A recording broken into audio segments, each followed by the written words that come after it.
action, 'cause our lives are on the line. Tonight we'll do our very best to break through all the bureaucratic mess.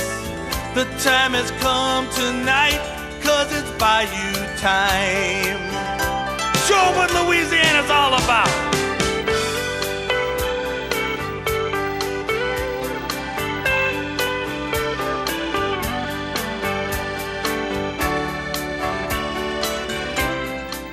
This Bayou Time is hosted by local attorney Jimmy Dagate. Good evening, everyone. I'm Jimmy Dagate. Welcome to this edition of Bayou Time. As you'll see during the news, the Lafourche Parish Sheriff's Office is very confident that they have solved a 16-year-old murder case that occurred in 1995 in South Lafourche in the Larose area, and we'll have that on the top of the news. Just kind of let you know, we're also later on, we're going to be talking with a group, and they're going to be raising money for Haiti, and it's the Mulberry Baptist Church online auction. We'll have that later on in the program, but after we go to the news, we're first going to go to your phone calls so that we can go ahead and kind of hear what you have to say. But I think what we do first is we go to today's news, which I believe happened at a press conference with the Sheriff's Office. The individuals who were arrested and responsible for Ms. Boudreaux's murder are Sonny Guidry and his mother, Diane Vining Billiot. On June 21st, 1995, on a Wednesday evening, Ms. Enola Boudreaux, as was customary, upon completing her daily chores and preparing for bed, took the daily newspaper and walked behind her residence to the residence of her son and his family, where she would customarily, before going to bed, bring them the paper for their use. After a brief conversation, she returned home at about 10:30 that evening.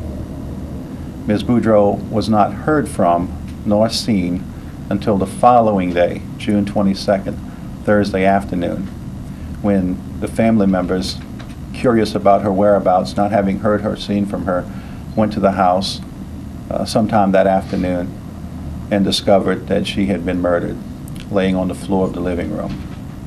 Members of the Lafourche Parish Sheriff's Office at that time responded, conducted a very intense and thorough investigation of the homicide. She was killed with a knife. She was stabbed several times, and the fatal wound was a stab wound or cut wound to the neck, severing the carotid artery. Taken from her residence were 2 purses, which were subsequently recovered from Bayou Lafourche.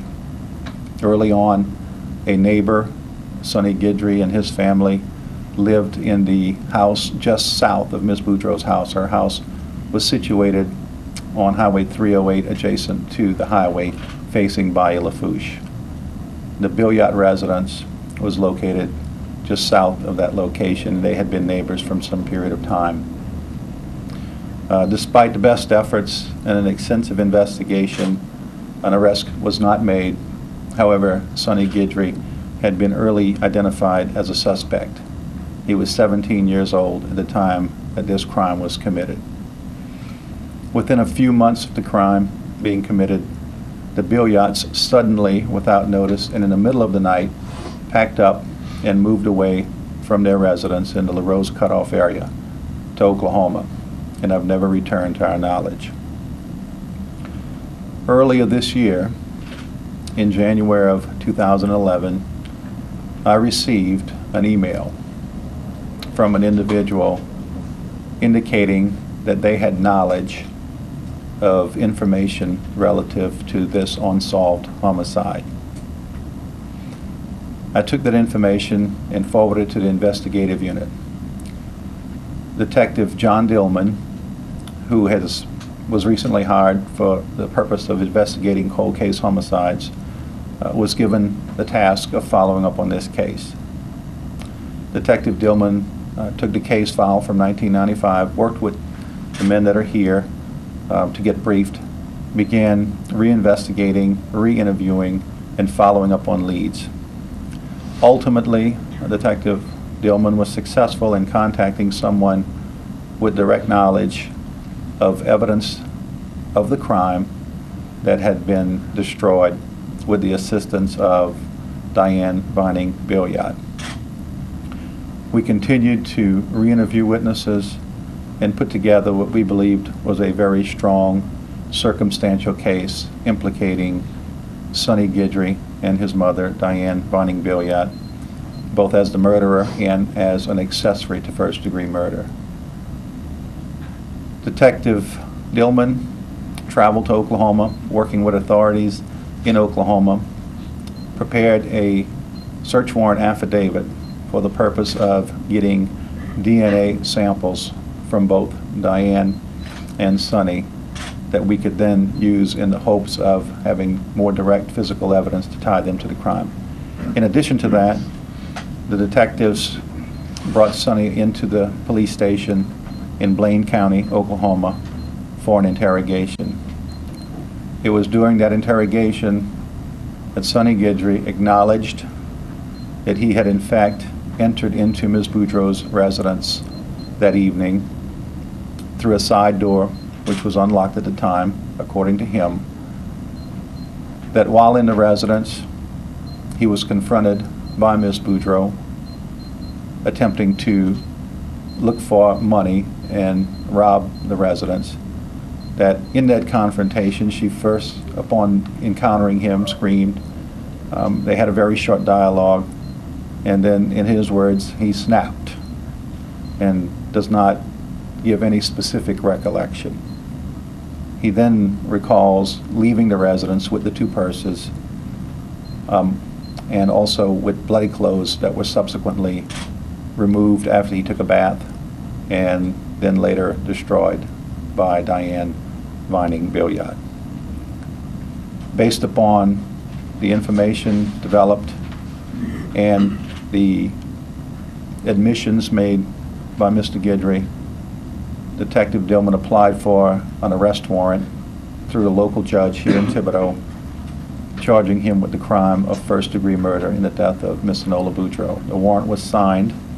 In addition to that, Miss Vining Billiard, Diane Vining Billiard, had been in a treatment facility. There was an altercation about 3 weeks ago in Oklahoma where she was involved. As a result of that altercation and a history of other mental problems, she was in a mental health unit in Oklahoma City.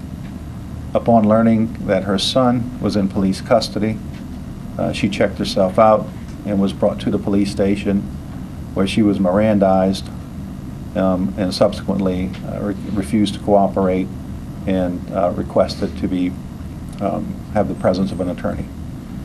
She was charged with an accessory to first-degree murder. Both mother and son waived extradition. They were then transported by the authorities from Oklahoma, to Louisiana, where deputies from the sheriff's office in turn met them about halfway and took custody of Sonny Guidry and Diane Vining Billiard. Late last night, they were booked into the Lafourche Parish Detention Center for the murder of Miss Enola Boudreaux. Sonny Guidry has no bond. Diane Billiard has a $100,000 bond. The investigation, of course, is continuing. In addition to the DNA samples, we will look at some of the older evidence and attempt to solidify any potential of the leads that might exist. If there are any questions with respect to our investigation or the arrest, I'll be happy to respond to those. And then at the conclusion of that, I would invite Ms. Joycelyn Terrebonne to make comments on behalf of the Boudreaux family. Sheriff, I have a couple questions, and if you can go back for me. During the interrogation, what did Sonny say to you, detective? A fight? What do you... He acknowledged going into the home.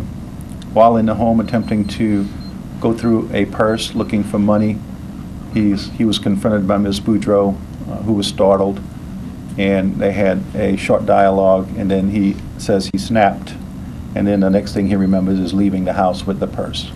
So he didn't the purses. He He did not specifically say that he killed Ms. Boudreaux.